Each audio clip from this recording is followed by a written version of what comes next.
This is what's pissing me off today. I'm Bob Pritchard. Well, we had a report come out the other day that talked about the fact that Mark Carney, our Prime Minister, is now more popular than ever, at least in his fight against Donald Trump and tariffs.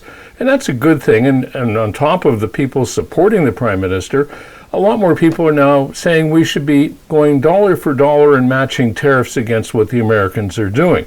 Now, that may seem like a good idea on the surface, but the reality of it is that tariffs are actually taxes on us, the people who are importing the product into the country. So when we put tariffs on an item coming in from the States, we're actually putting the price up here in this country rather than actually penalizing the Americans, and that's not too bright. Now, there are obviously some areas where we could use some tariffs. Let's say, for example, we have a Canadian company that is not really competing especially effectively against the American products. Well, let's throw a big tariff on those American products, and that way when the consumers go to the store shelf, they can pick up one of Canadian products at hopefully a better price, or pay more to support an American product. That's where the tariffs actually do work fairly well.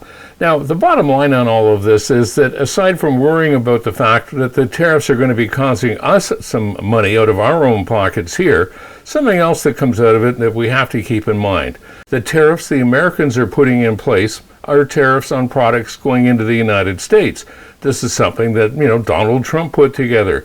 So he's penalizing the Americans, and they're starting to feel the effects of that on a fairly wide basis. Bottom line to it, it's an American problem generated by Trump and his cronies in office, and at the end of the equation, the only way it's going to resolve itself is if somehow they can get rid of Trump or get Trump to change his mind on what he's doing, and I just don't see that happening in the near future, and that's what's pissing me off today. I'm Bob Pritchard.